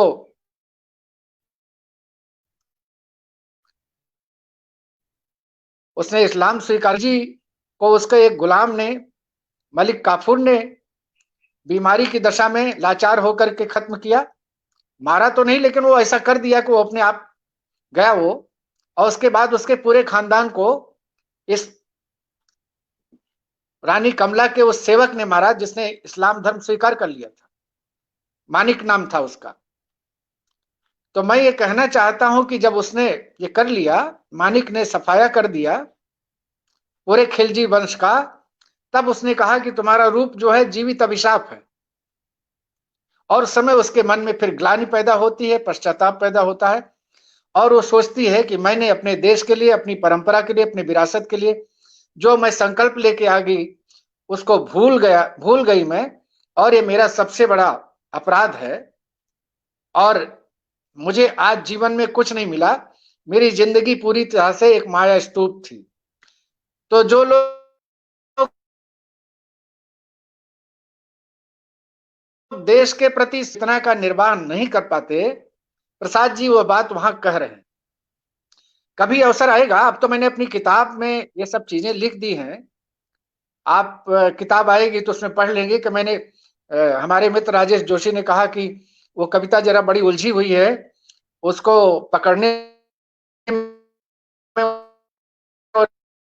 नहीं आ रही है, तो फिर मैंने 2-3 महीना लग करके अब मेरी किताब जो आ रही है जाति अस्मिता के कवि और जयशंकर प्रसाद, उसमें वो सारी कविता डिस्कस है। तो खैर वो तो जब आएगी तब आप पढ़ लेंगे। यहाँ तो मैं आपसे बातचीत करने के लिए बिल्कुल गैर समीक्षात्मक भाषा में बात कर रहा हूं। यूं समझिए कि मैं एकदम सड़क पर खड़े होकर आप मित्रों से बात कर रहा हूं। दूसरी कविता उनकी शेर सिंह का सच समर्पण है। ये ब्रिटिश काल की कविता है। पिछली कविता खिलजी काल की है। हिंदुस्तान में अब ऐसे भी ज्ञानी लोग पैदा हो गए हैं जो सारे इस्लाम काल को मुगल काल मानते हैं। मुगल मुगल मुगल मुगल अयोध्या के मुद्दे ने उसको और कुछ जोड़ दिया है। चाहे बाबर अयोध्या गया हो ना गया हो, लेकिन तोड़ा उसी ने। तो उस स्थिति में मैं आपसे कहना चाहता हूं कि बाबर ने जो खुद लिखा है हिंदुस्तान के बारे में, और जो उसने अपनी वसीयत लिखी हुमायूं के लिए, उसको कोई नहीं पढ़ने जा रहा है कि यहाँ हिंदू लोग रहते हैं, उनका ख्याल रखना, उनकी भावनाओं को कभी को चोट न पहुंचाना, ये वो हुमायूं को कह रहा है, और वही जाकर के मंदिर भी तोड़वा रहा है अयोध्या में वही। तो इसलिए मेरा कहना यह है कि ये सब तो बातें हैं, ठीक है, राजनीति चलती रहती है, हम साहित्य के लोगों को अपनी चेतना कहीं गिरवी नहीं रखनी चाहिए। तो उस रूप में मैंने ये कहा कि जो शेर सिंह का समर्पण है, आप अभी टीवी पर भी राजा रणजीत सिंह पर एक धारावाहिक आ रहा था, अगर आपने देखा हो, कुछ हिस्से मैंने भी देखे हैं, तो उसमें भी है कि रणजीत सिंह कैसे बहादुर आदमी थे कि ब्रिटिशों ने, अंग्रेजों ने कभी उन पर आक्रमण करने की सोची नहीं, लेकिन उनकी मृत्यु के बाद उनके सरदारों ने और उनकी रानियों ने जो षड्यंत्र किया आपस में, प्रसाद जी ने उस षड्यंत्र का पूरा जिक्र उस कविता में किया है। लेकिन एक अटारी वाला था, उसका लड़का था ये शेर सिंह, और मैं आपको इसलिए कहना चाहता हूं कि राजा रणजीत सिंह का भी एक लड़का शेर सिंह था, लेकिन वो शेर सिंह नहीं है ये। बहुत सारे इतिहासकारों से मैंने पूछा तो उसी को बताते हैं, लेकिन बाद में पता चला, जो पंजाब के खास तौर से इतिहासकार हैं उनसे मैंने जब पूछा तो उन्होंने कहा नहीं, उसका कोई रिश्ता नहीं है इससे, वो अटारी वाले का बेटा है वो, और उसने वो कोशिश की थी कि हम अंग्रेजों को हरा दें। 3 युद्ध हुए, एक तो पहले हुआ, और सुबरावाला में जो युद्ध हुआ उसमें पराजित हुआ वो, क्योंकि वहां भी गद्दारियां हुई। तो पूरे गद्दारियों से राजा रणजीत सिंह का, उनके शौर्य का, जो पराक्रम का मस्तक नीचे हुआ, उसे लेकर शेर सिंह समस्त जो है वो ग्लानि व्यक्त कर रहा है, अपने को भी अपराधी मान रहा है। ये जो 2 कविताएं हैं प्रसाद की, शेर सिंह का समर्पण और प्रलय की छाया, उन लोगों के खिलाफ है जो देश के प्रति, समाज के प्रति गद्दारियां करते हैं, और बाद में उनका हश्र क्या होता है ये प्रसाद बताना चाहते हैं। आप जरा आप देखिए कि कहां जन्मेजय का नाग यज्ञ महाभारत काल, और कहां ध्रुव सामनी हर्ष माने गुप्त काल, और कहां फिर ये सौंदर्य शिल्प, और कहां महाराणा, और कहां फिर प्रलय की छाया, और कहां फिर शेर सिंह का समर्पण। प्रसाद इतिहास की कितनी लंबी चौड़ी यात्रा करते हैं, महाभारत काल से लेकर के बौद्ध काल तो उसमें आ ही जाता है, महाभारत काल से लेकर के बौद्ध काल से लेकर के ब्रिटिश काल तक प्रसाद इतिहास की यात्रा करते हैं। इससे अभी पता लगा लीजिए कि अगर प्रसाद को इतनी बारीक जानकारियां नहीं होती तो क्या इतनी लंबी यात्रा में इतनी रचनाएं कर लेते। उन्होंने कितना पढ़ा होगा इसकी आप कल्पना करें। तो इसलिए मैं सिर्फ ये कहना चाहता हूं कि उनका इतिहास बोध कोई काल्पनिक आधार पर नहीं था कि वो कल्पना कर रहे हो, पुराण लिख रहे हो, नहीं, पुराण नहीं लिखा। मेरे गुरुजी ने ठीक लिखा कि वो शुद्ध रूप से ऐतिहासिक हैं और सांस्कृतिक हैं, इसलिए कि सांस्कृतिक जीवन के मूल्य ही किसी जाति की पहचान होते हैं, इसलिए वो सांस्कृतिक भी हैं और ऐतिहासिक भी। अंतिम जो बात मैं आपसे कहना चाहता हूं वो कामायनी को लेकर के है। मजेदार बात यह है, कामायनी में 2 शब्दों का प्रयोग करते हैं प्रसाद। एक शब्द का प्रयोग वो कर रहे हैं कि जो कामायनी है इसका ये इतिहास भी है,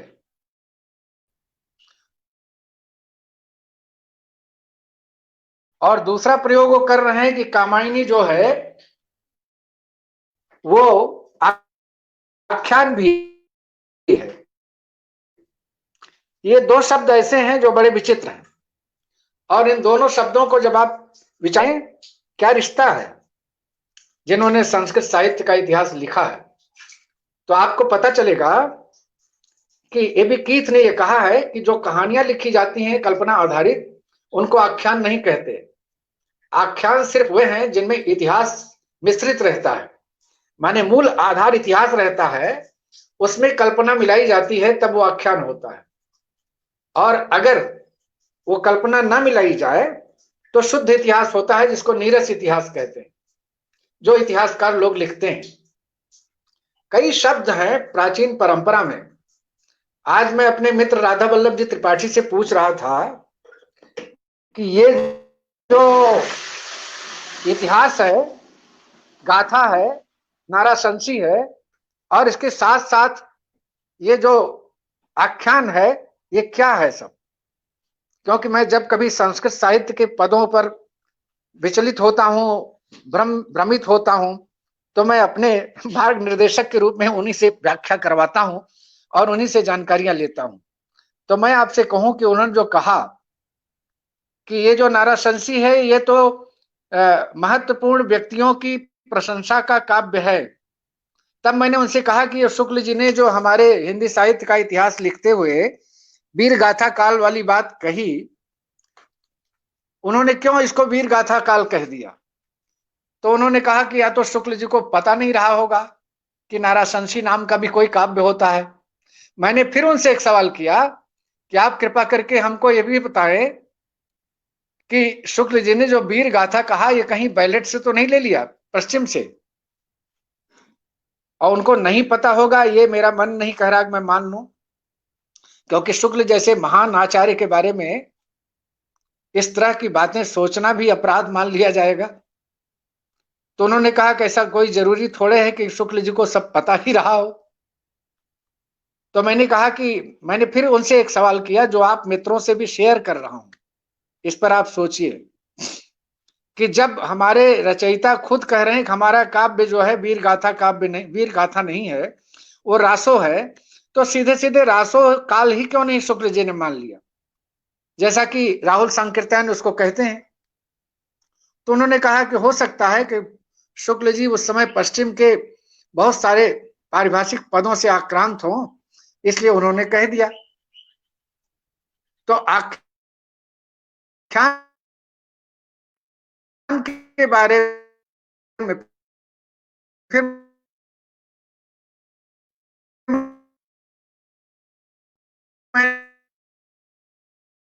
मैंने कहा कि आप गाथा बताइए। तो गाथा उन्होंने कहा कि वो लिरिक है एक प्रकार का।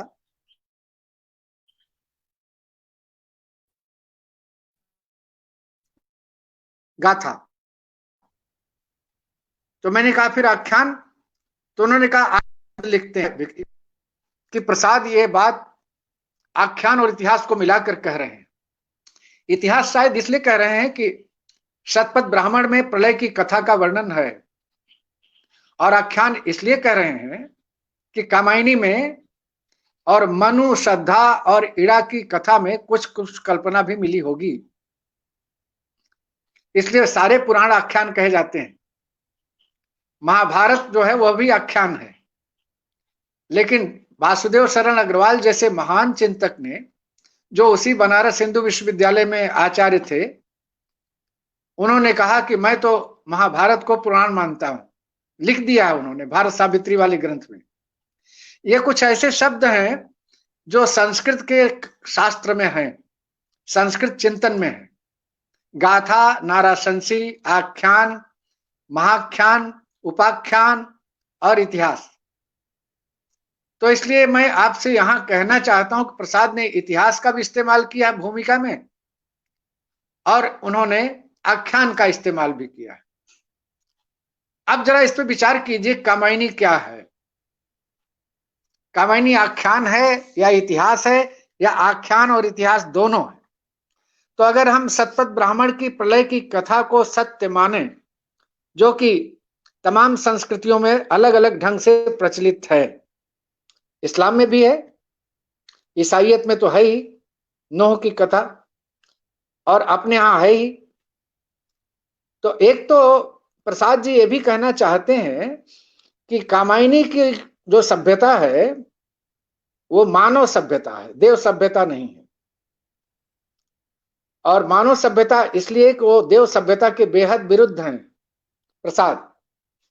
और वो बार बार ये बात कहते हैं, जिसे उन्होंने चिंता सर्ग में दिखा भी दिया, कि देवता लोग जो थे इनका जीवन बड़ा अनियंत्रित था, अतिशय भोग विलासी थे, कामाचारी थे, और उसके बाद ये अपने अलावा किसी की सत्ता को स्वीकार करने को तैयार नहीं थे, और इनको लगता था कि यही परम ब्रह्म है।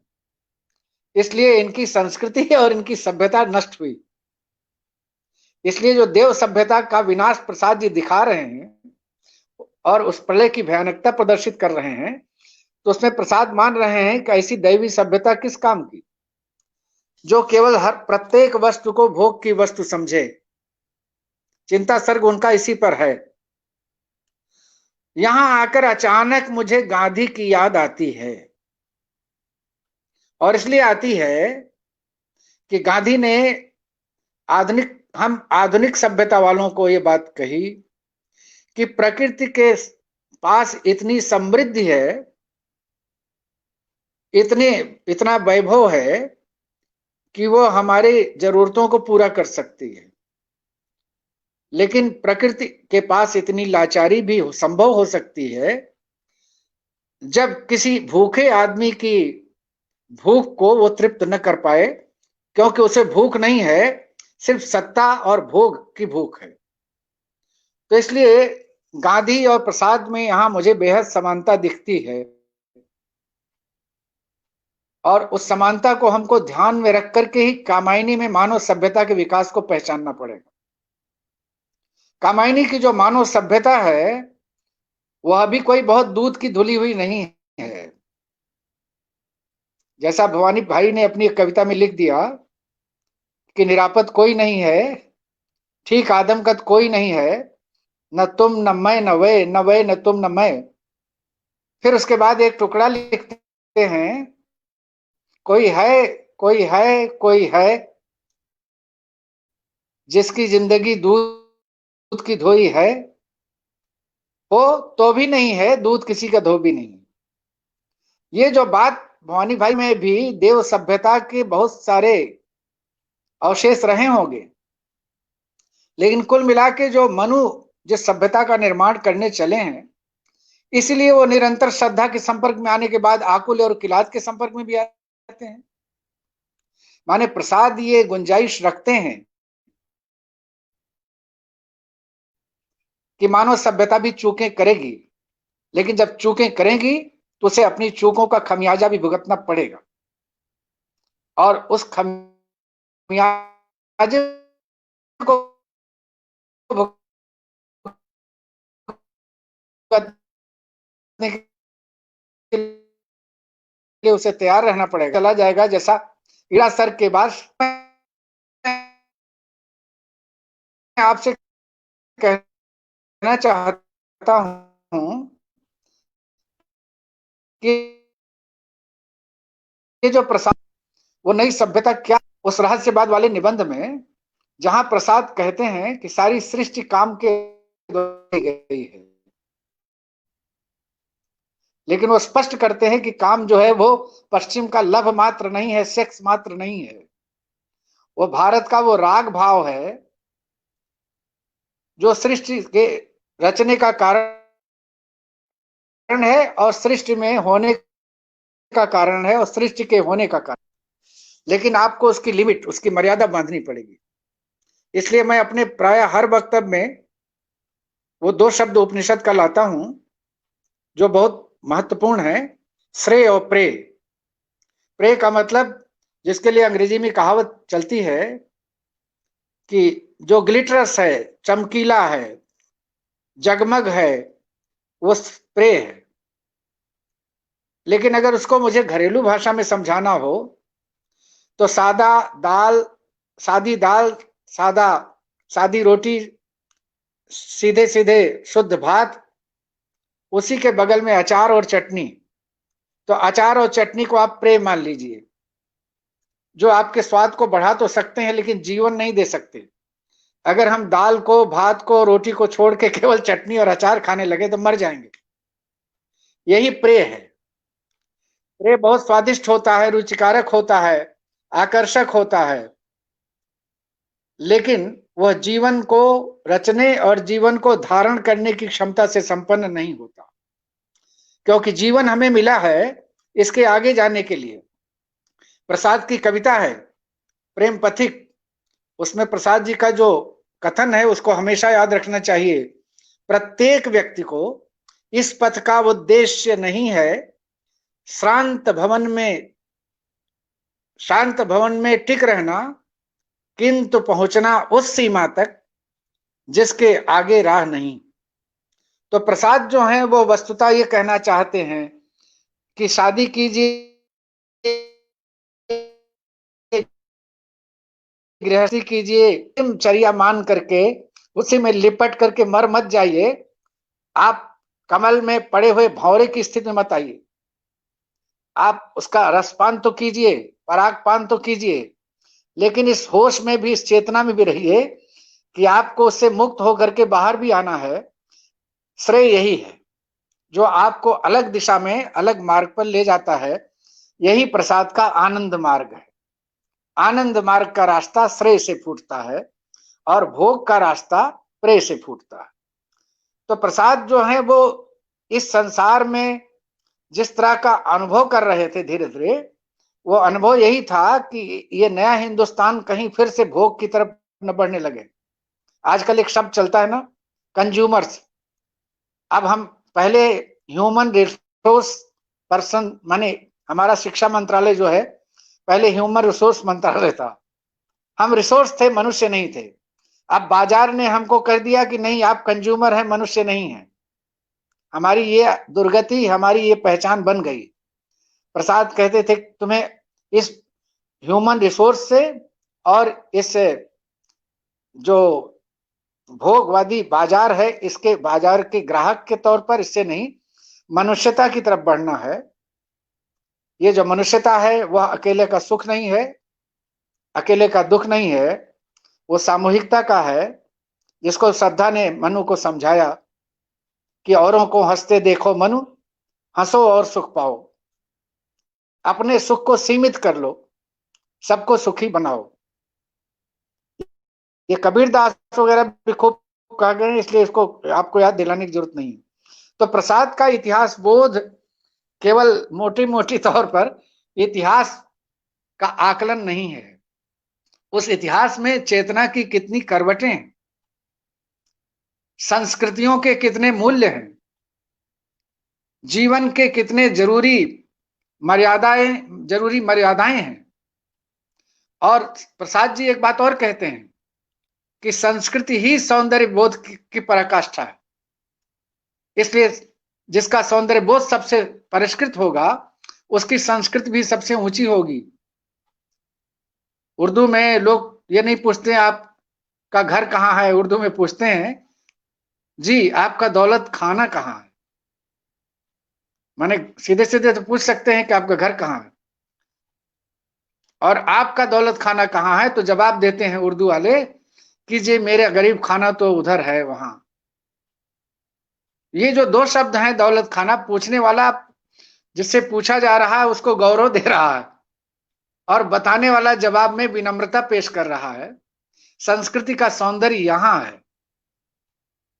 तो आप जरा देखें कि प्रसाद का इतिहास बोध, ऐतिहासिक चेतना क्या है, उनके नाटक के संदर्भ में, उनकी कविता के संदर्भ में और उनकी कहानियों के संदर्भ में। अगर प्रसाद के इतिहास बोध को हमने ठीक से समझ लिया तो एक तो हम इतिहास बोध को भी ठीक से समझ लेंगे और अपने जाति स्वरूप की स्मृति में भी आ जाएंगे। मित्रों, बोलते बोलते अब मैं काफी बोल चुका हूं और काफी लंबा चौड़ा इस पे कहा जा सकता है, लेकिन ना मेरी इतनी जानकारियां हैं और ना मेरी इतनी क्षमता है कि मैं इससे अधिक कुछ कह सकूं। आपने अनेक बाधाओं के बावजूद मुझे सुना। मैं आप सब लोगों का शुक्रगुजार हूं, और खास तौर से मैं सबसे ज्यादा शुक्रगुजार हूं अपने छोटे भाई सूर्य नारायण सिंह, अपने प्रिय भाई विवेक निराला, और कल हमारे मित्र दिनेश कुमार ने हमसे बहुत सारी बातें की थी प्रसाद को लेकर, उससे भी मैं थोड़ा आंदोलित हुआ था। मैं इस अवसर पर उन्हें भी याद करके इन सब मित्रों को धन्यवाद देना चाहता हूं। मुझे लगता है कि मैंने अगर कुछ सार्थक बातें कही हैं तो ठीक है, अन्यथा आप इसे भुला देंगे तो आपको कम से कम उस बहाने ही आपको अपने स्वरूप की याद तो आ ही जाएगी। धन्यवाद।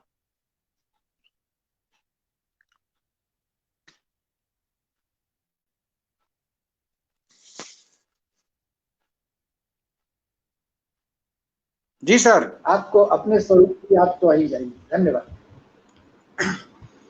मैं इस विस्तृत व्याख्यान के लिए जिसमें प्रसाद की इतिहास दृष्टि, प्रसाद की सांस्कृतिक चेतना, उनका इतिहास बोध, जी सर, आपको अपने कैसे एक सेकुलर दृष्टिकोण था उनके पास मध्यकाल को देखने का। इस विस्तृत व्याख्यान और इन सारे सवालों के साथ सर ने बहुत ही एक सुविचारित और बहुत ही व्यापक दायरा बनाकर बातचीत की। जाहिर सी इसमें बहुत संकेत थे, और यह संकेत इसलिए उन्होंने दिए कि आने वाली जो उनकी किताब है उसमें उन्होंने प्रसाद पर बहुत ही गंभीरता से और बहुत ही विस्तार से विचार किया है। एक तरह से उसका सार संक्षेप, उसके प्रमुख बिंदु, हाइलाइट्स उन्होंने यहाँ पेश किए। वह पुस्तक जब प्रकाशित होकर साहित्य भंडार इलाहाबाद से आ जाएगी तो हम लोग किसी बहाने उस पर फिर चर्चा करेंगे। हमें उम्मीद है कि बुद्धिजीवी समाज उसका बहुत स्वागत करेगा। यहाँ भी जो लोग जुड़े थे उन सब ने इस व्याख्यान की बहुत ही प्रशंसा की है, बहुत इससे सुख उठाया, बौद्धिक सुख मिला।